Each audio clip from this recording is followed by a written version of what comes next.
Hello, No Bad Dog Army. Welcome back to the No Bad Dogs podcast and my second YouTube channel. Guys, I just got off the phone with a dog owner and he was asking me when is it appropriate for his dog to attack people randomly.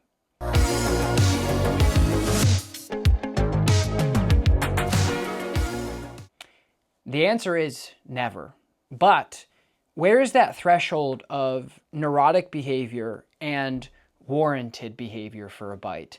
When is it appropriate for a dog trainer, a behaviorist, or a professional in any industry with the dog to say, you kind of deserve to get bit, versus that's never acceptable? And so this dog owner, respectfully, if you're listening and watching, and he even admitted he's making up every excuse he possibly can to make sure that his dog doesn't get put down and that he's making a good decision.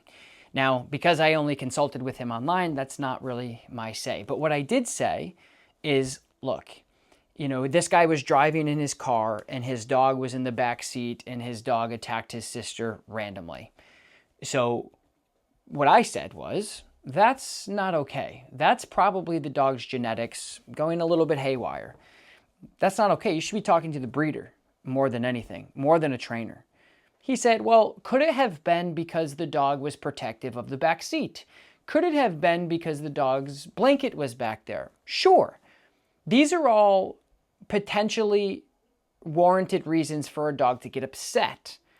But where is that line in the sand? Where is that threshold? Where is that ceiling where the dog goes too far and it is not safe, not normal, and really points back to the dog's genetic disposition? Meaning, if your mom was 7 feet tall and your dad was 8 feet tall, chances are you're going to be pretty big. And with breeding dogs, the reason why people breed dogs let me back up. The reason why people breed dogs in general is they're looking for specific behavioral traits, specific features, physically, aesthetically even. When I got Burley, my South African Mastiff, he's a Boerboel. He is a Boerboel. Boy, oh boy, is he a Boerboel. If you've been listening, if you've been watching, you know what I'm saying. Yeah. So he is a dog that I really like, but he's also a really challenging dog. And one of the things that I talked to the breeder about is I said, hey, I have young kids. I have a young family. I live in a neighborhood filled with other young kids and young families. But I want a really protective dog. I want a dog when I travel all over the world to help people. By the way, I'm coming to England this month in September. I'm also doing a seminar at my facility in New York next month in October. And I'm going to Down Under in Australia and in New Zealand in November. And I hope to see you there. I want you to bring your dog to me. I want to work with your dog. I want to help you with your dog. I want to change your life with your dog. Tickets linked in the description. And I said, I travel a lot and my family is home left alone sometimes. And so I said, I want a really protective dog, but I want a dog that isn't ever going to go too far. And so my breeder in Texas had said, okay, I think I have the perfect dog for you. I'm breeding this dog, and they both have those features. They're going to be big.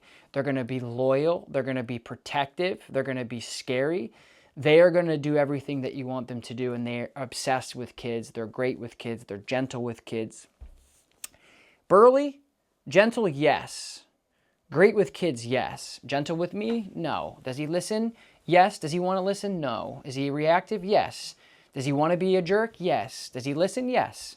So my point is when you're breeding dogs, you're looking for, and I'm not going to call out this breeder because it's actually a well-known German Shepherd breeder that people would probably recognize. And the reason why I actually made this video instead of posting it is because he talked about the breeder a lot. And I didn't want to do that to the breeder because I don't think it's fair. And that's not really my style. So that's the conversation you have with the breeder to say, hey, the dog you bred is attacking people. The guy also was attacked by his dog. And here's the thing. The guy was getting up with a remote in his hand. And he grunted a little bit because he had hip issues, and the dog attacked him.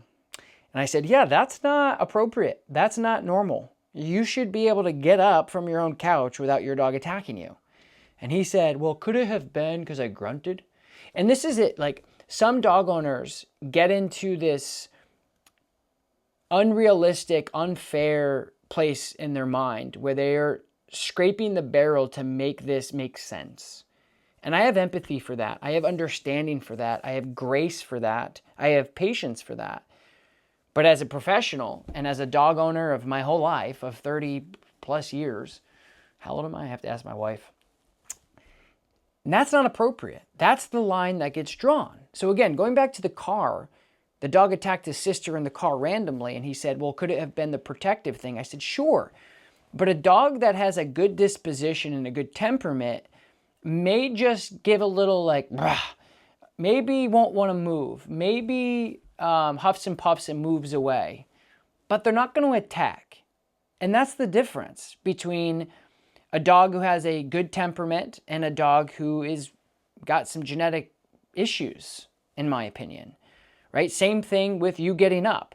You get up and you grunt. I don't know how this guy thought that this was a reason for the dog to attack. And I know that you're probably listening and watching, and I know that you're reflecting on all of this. And so, and I said to him, that's not a reason for a dog to attack you. Like, can your dogs are sentient beings. Can they get upset? Yes. Can they get frustrated? Yes. Can they get sad? Yes. Can they get mad? Yes. They can get all of these things. They're allowed to do that. They're animals.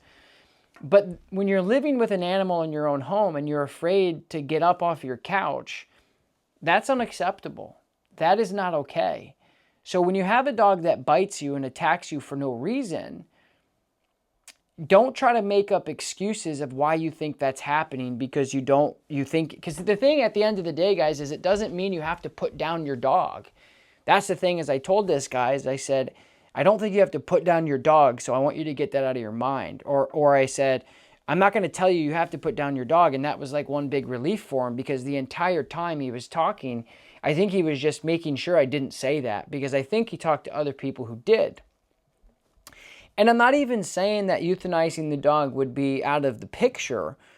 All I'm saying is there's things that you can do before that. And I don't want to get too far into the rabbit hole in dog training, but I just want to talk about that ceiling. So again, one of the things that the dog does is he attacks the other dog for really small reasons. He said that he was feeding his dog watermelon, and then his dog attacked the other dog because she was accepting watermelon. And he said the other dog who attacked didn't even like watermelon. I said, yeah, that's not appropriate. That is not okay. Can another dog come over and go, hey, I want a piece? Yeah. Can another dog come over and go, hey, what you got? Yeah. Can the other dog come over and even say, hey, I'm growling, get the heck out of here? Yeah. But can he get up out of a lay down position, go over and just nail the dog because they're accepting something? That is not okay. Now, you guys know my whole trademark and you know my whole logo, No Bad Dogs. What that means is, because I'm a dog trainer, 99.9% of the time people come in with dog problems, I let them know that they are the issue. That's what that means. But it doesn't mean that some dogs aren't born to have the genetic disposition to actually be bad dogs. So I'm not saying that this dog is bad either. I'm just saying it's possible that this dog could be a bad egg. And the thing is has this guy done anything to make this worse? Has this guy done anything to make it better? And so that's what I found out really quickly and this is what I told him, is I said, there's a good chance, knowing with my experience and all the dogs I've worked with, judging by what you're telling me and what you're doing with the dog, is that you probably can't get the dog to do anything at all. Good chance. So then his dog is in his office and he's yelling at the dog, sit, sit, sit, sit, sit, sit, sit, sit. And the dog literally just walks off.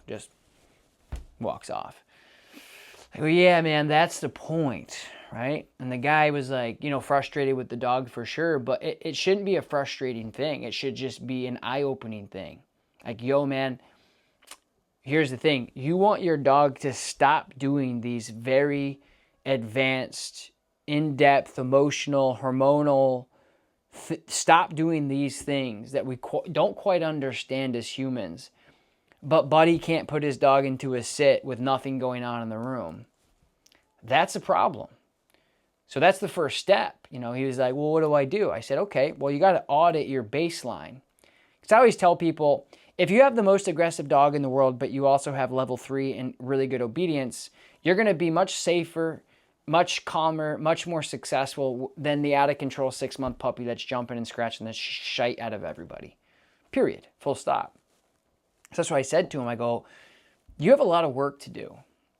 You have a dog that has severe behavioral issues, likely stemming from genetics, which you can't change, but you can manage a little bit, or a lot in some cases. But you don't have the basics. If you can, even I told him, I said, even if you came into me with the most nicest, friendliest, well-bred German Shepherd in the entire world, and you said that you wanted to make a therapy dog out of this dog, you still wouldn't be able to do it because you don't have any foundation. You have zero communication. Guys, you can't get dogs to stop doing things if you can't get them to do anything. If you can't get your dog to sit, down, stay, or heel without any tools, no treats, no prong collars, no e-collars, no hand cues, no signals, if you can't look at your dog and say down or sit, you can't tell your dog what they can't do. How about that? You can't tell your dog what they can't do if you can't tell them what they should do. I don't know. Maybe I'll rework that. Somebody in the comments, play with those words and make it make sense to everyone. But seriously, I mean, I was like, buddy, you have a dog who is biting your sister in the back seat for existing, and you're trying to figure out how to turn it off, and you're trying to figure out if you can make it better, and you're trying to stop it, and you're spending all this money on people like me to tell you words of wisdom, but you got to look and audit the foundation. It's like calling up your contractor saying like, hey, I need to build these windows bigger. And you're like, the foundation isn't even poured yet. How are you going to make any windows get any bigger? Because they don't exist yet. The concrete isn't in the ground. What are you talking about? Right? You know, it's like it's like what do they say? The horse before the carriage. It doesn't make any sense. And so when you have a dog, so there's a lot of things going on here. And one of the things I thought was really fascinating, which is why, of course, I have my podcast, the number one dog training podcast in the entire world, and made my second channel, was because I was sitting there thinking, like, what is that threshold of a dog being grumpy and upset about doing pretty mundane and simple things? Yeah, I don't want to get off the couch, but I will. Or I want some food, give it to me too. Or I don't want to walk, I'm going to lay down. Things like that. Versus like a dog just running up and biting somebody. Like this guy got attacked by his dog several times. He showed me the puncture wounds. And it's like, you know, I call it the stop it syndrome. I want to stop this from happening. Guys, if you have a behavioral problem with your dog and you can't get your dog to sit, don't even have it in your brain. No matter how much money you have, no matter how many good connections you have with good dog trainers and experienced dog trainers, and it seems like everybody I talk to think it's cool and think it's a thing that their local trainer is a police canine trainer. That doesn't mean anything. There are some great dog trainers that are also police. I have friends, shout out to Chris Jones, he's one of them. But police canine dog trainers typically don't have the patience to work with pet people, and they typically overcorrect, under reward, and leave you with a really stressed out dog, just in my experience. So that's just a sidebar. I love law enforcement officers. I have friends and family that are part of them. I've done ride-alongs myself, but I'm just saying some of these military and law enforcement officer guys, just because they wear a badge and they carry a gun, dog owners, that doesn't mean they are the best. It doesn't mean they know what they're doing, because I've met a lot of canine guys who have no idea really what they're doing. They just got picked for the lotto to be a canine guy. They went through the academy and now they're on the streets. God bless them though. And not all of them. And I'm not talking crap. I'm just being realistic. And if anybody is in the canine world, you're probably shaking your head like, oh yeah, I got a couple guys like that on my squad. So anyway, just know that you really need to pull the curtain back and realize there is an excuse for your dog randomly attacking people. There is no excuse. There is no, yeah, well, what about this? No, that's bullcrap. Your dog should not be attacking people. Like what we're seeing a lot now, and I don't know if anybody out there is seeing this as well, we're seeing so many, and I talked about this on a podcast recently, we are seeing so many golden retriever puppies with resource guarding. It's silly. It's silly. Every call we get, they go, I got a golden retriever, what? Resource guarding? Ding, ding, ding, ding, ding. Yep. Almost every time. And it's like, so there's a genetic gene pool that's going around that is passing, it's like a disease. It's literally like the cold, like the flu. They're just breeding all these dogs with all these issues. The thing is, guys, so many people, I would say the majority of people who are breeding dogs aren't doing it for the right reason. Hot take, probably not doing it for the right reasons. Hate to tell you, hate to break it to you. They're doing it because they want your money. They're not calling the people who just bought the dog in a year or in 6 months saying, hey, Susan, how's the puppy that I worked so hard on that looks great and has good temperament? No, they've already bred 6 other litters by now and they could care less. And by the way, you can't contact them if thing goes wrong. You're going to call a dog trainer and say, hey, my 6-month-old golden retriever is biting my face off because I went near their food.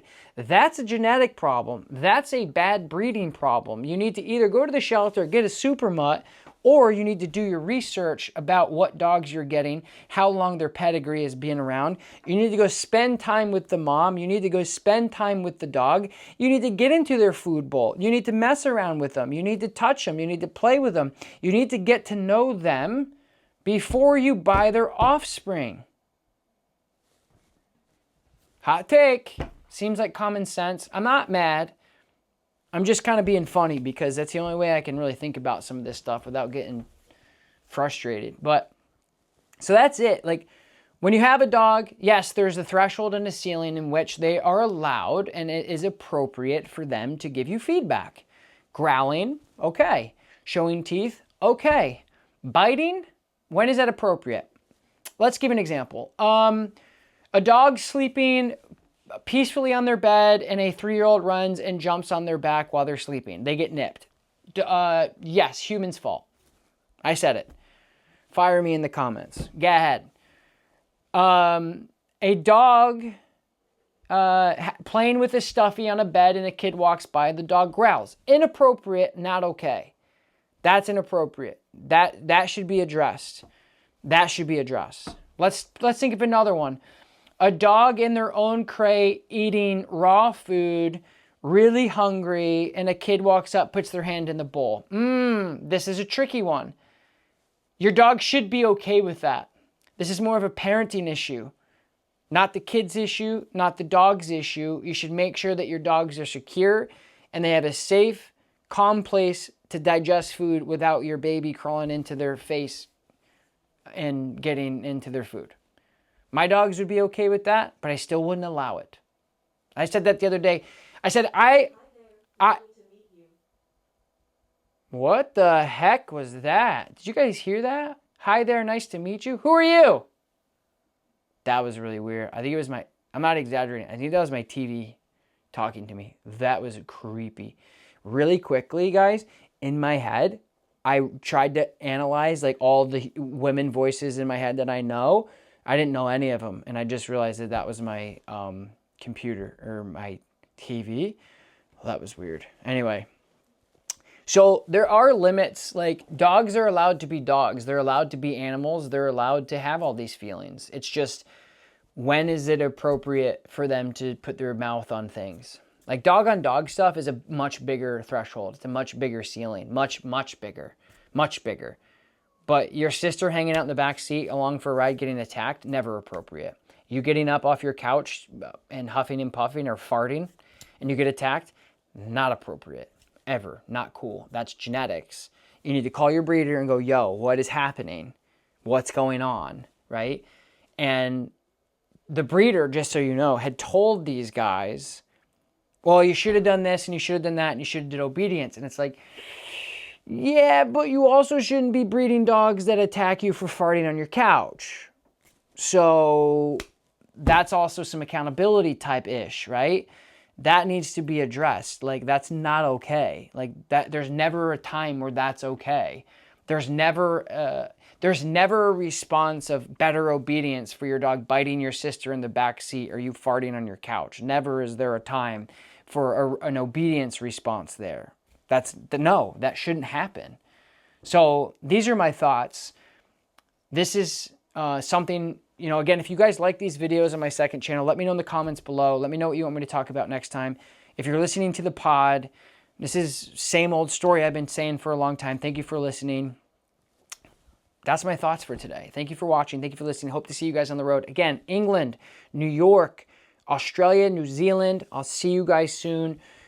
Train hard. Smoke them if you got them. Talk to you guys next time. Peace.